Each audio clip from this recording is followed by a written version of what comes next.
자, 예수 그리스도의 재림은 틀림없이 있을 것입니다. 예수 그리스도의 재림은 확실하다.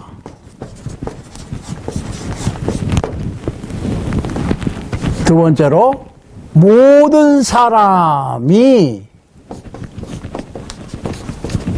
예수 그리스도의 재림을 목격할 수 있을 것이다.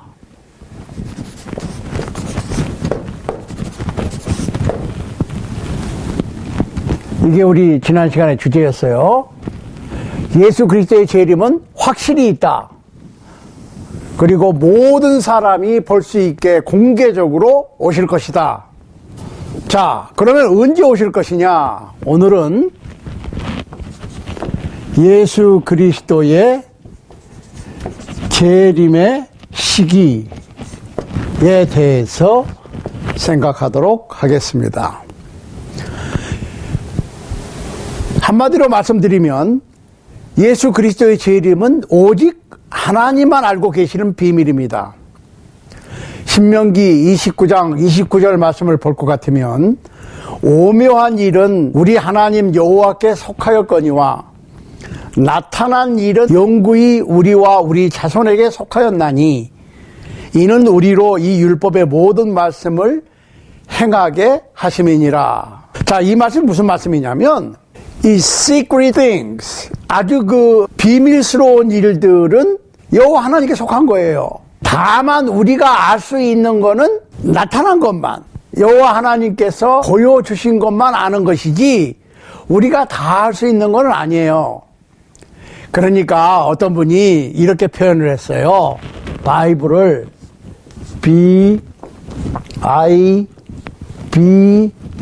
B-I-B-L-E 자, basic I information B before L living E earth 지구를 떠나기 전에 기본적인 인포메이션만 들어있는 게 바이블이다. 이렇게 재미나게 표현하신 분이 있어요. 그렇습니다. 성경을 통해서 우리가 하나님의 뜻을 알 수 있지만 성경에 하나님의 뜻이 다 나타나 있는 건 아니죠. 우리가 알아야 될 것, 우리가 필요한 것만 알려주신 거죠. 그러니까 basic information before leaving earth 라고 하는 말은 아주 적절한 표현이라고 봅니다. 아무튼 하나님께서는 성서 기자들을 통해서 예수 그리스도의 재림은 확실하다고 하는 것을 신약 성경에 알려주셨는데 300회 이상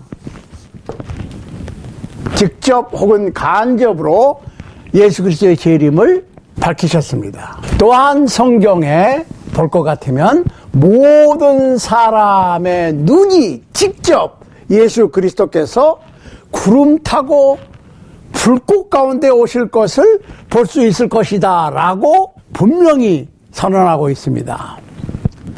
그런데 이 예수 그리스도가 그러면 언제 오실 것이냐? 이거는 밝히시질 않았어요. 마가복음 13장 32절에 보면 예수께서 말씀하시기를 그 날과 그 때는 아무도 모르나니 하늘에 있는 천사들도 아들도 모르고 아버지만 아시느니라.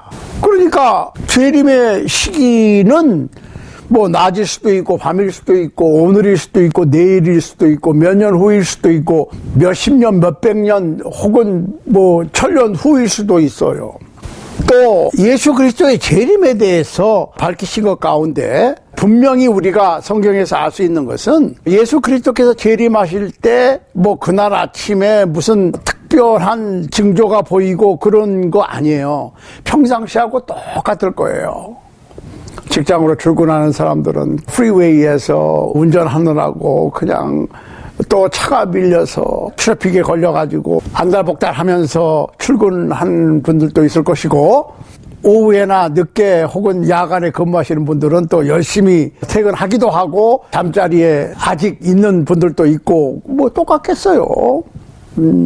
그러니까 노아 홍수 이전과 같이, 즉 노아 때 홍수가 닥칠 바로 직전까지 많은 사람들이 그 홍수에 대해서 준비를 갖추지 못했었지요. 그러니까 마태복음 24장에 보면 37절 39절 노아의 때와 같이 인자의 임함도 그러하리니 홍수 전에 노아가 방주에 들어가던 날까지 사람들이 먹고 마시고 시집가고 장가들면서 홍수가 나서 저희를 다 멸하기까지 깨닫지 못하였으니 인자의 임함도 이와 같으리라.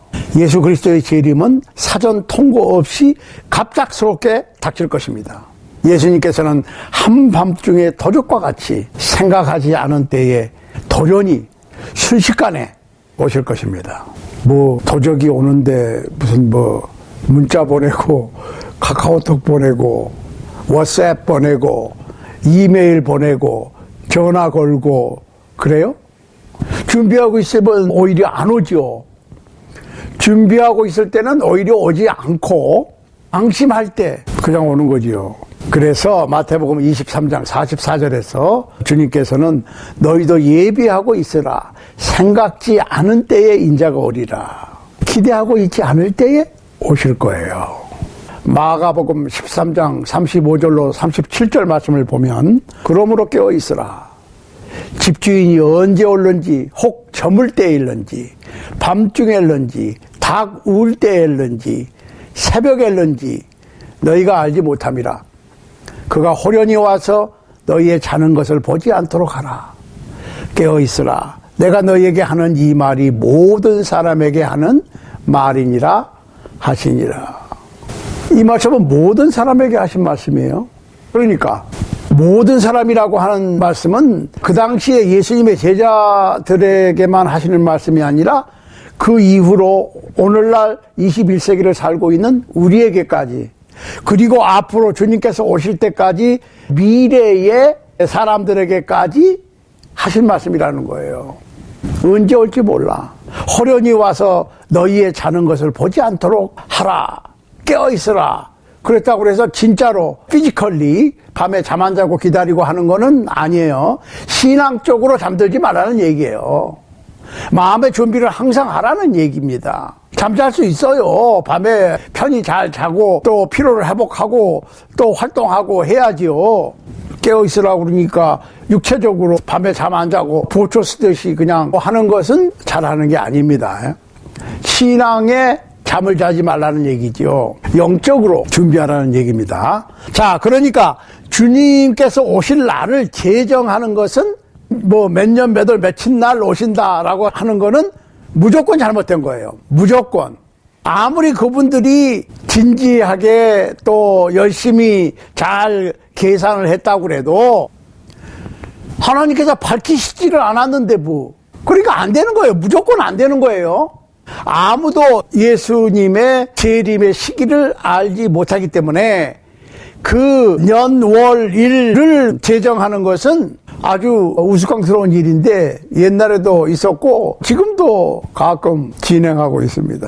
그래가지고 많은 정직한 사람들이 속고 있습니다. 윌리엄 밀러라고 하는 분은 1843년 10월에 예수님께서 오신다고 예언을 해서 많은 사람들이 따르고 재산도 처분하고 그 다음에 또 하얀 승천복을 마련해서 입고 기다렸는데 예수님께서 안 오셨어요. 그렇지만은 이 윌리엄 밀러라고 하는 분은 실망하지 않고 이거 계산이 잘못됐다. 1년 후에 그러니까 1844년에 오실 거다라고 1년을 기다렸지만 예수님은 여전히 오시지 않았습니다.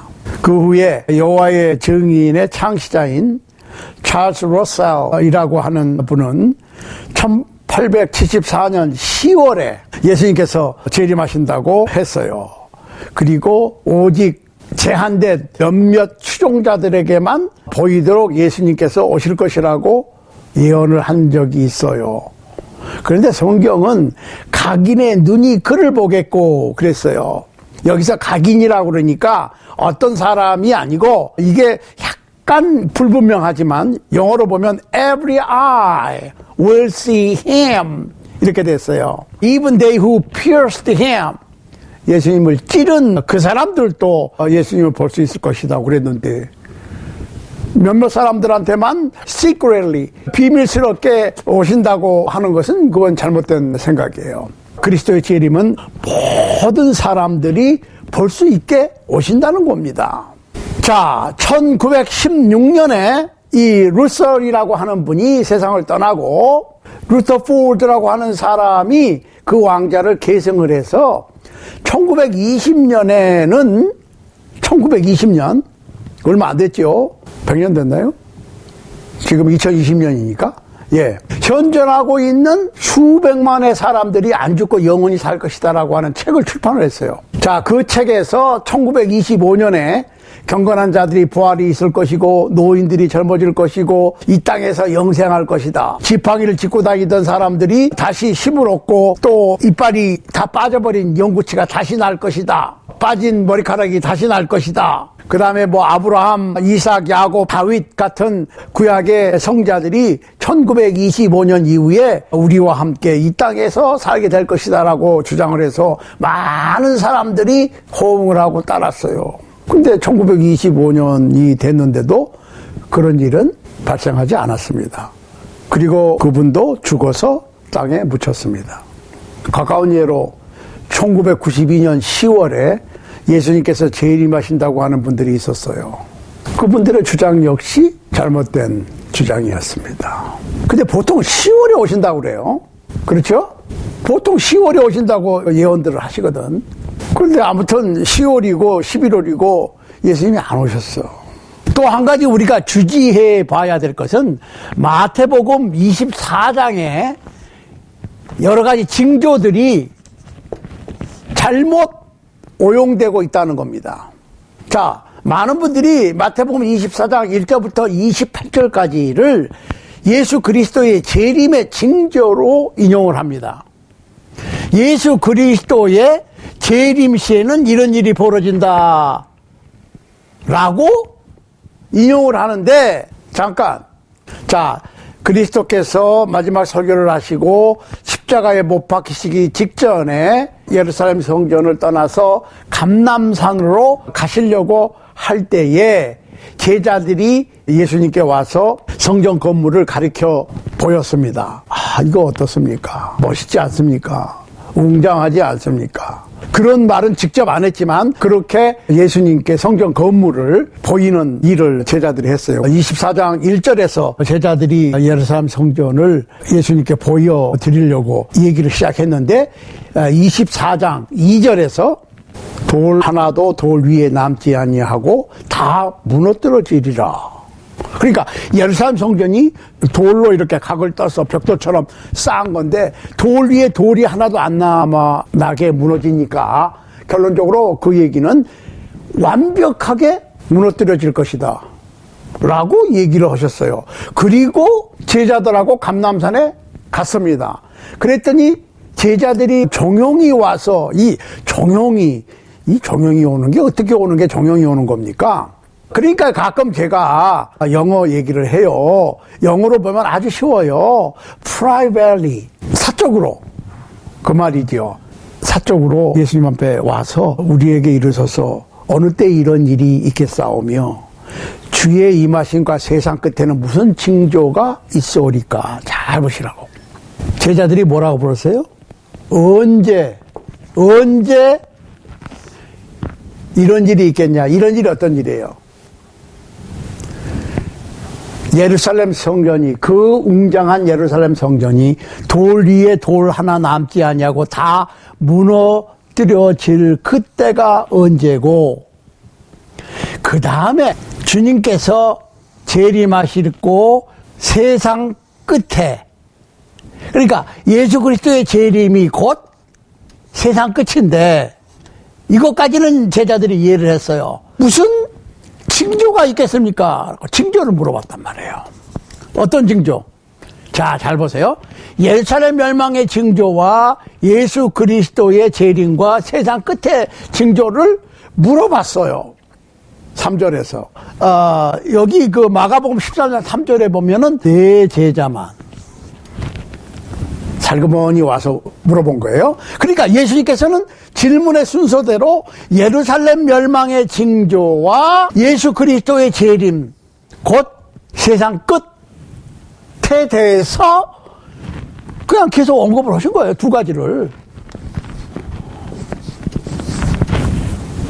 자, 제자들이 예루살렘의 멸망과 세상 끝 예수 그리스도의 재림과 동시에 일어날 것 같은 식으로 생각을 한 것 같이 보이는 것은 제자들이 착각을 했거나 또 마태복음 24장을 읽는 사람들이 착오를 하는 것이지. 예루살렘의 멸망은 예수님께서 예언하신 지 40년 후, 그러니까 서기 70년에 로마군에 의해서 예루살렘과 예루살렘 성전이 완전히 파괴됐습니다.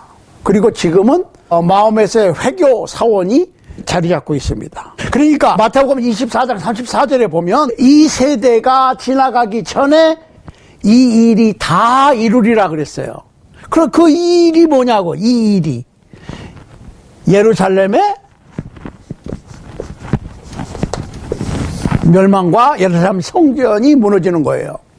자, 우리는 마태복음 24장에서 그리스도의 재림 사건에 대해서 언급하신 이 언급 이외의 다른 모든 징조들은 예루살렘 멸망의 징조예요. 그러니까 오늘날에는 정말 불행하게도 너무나 많은 사람들이 예수 그리스도의 예루살렘 성전과 예루살렘의 멸망에 대한 예언의 말씀, 곧 마태복음 24장 4절로 28절에 나타나 있는 이 예루살렘 성전과 예루살렘 유다의 멸망의 징조를 세상 끝이 올 예수 그리스도의 재림의 징조로 인용하고 가르치고 있다고 하는 사실입니다. 그러니까 마태복음 24장은 마가복음 13장과 누가복음 21장 5절로 28절 말씀과 병행해서 연구해야 할 것입니다. 마태복음 24장과 마가복음 13장 그리고 누가복음 21장 5절로 28절 말씀에 대해서 비교하는 연구를 우리 다음 시간에 계속해서 하도록 하겠습니다.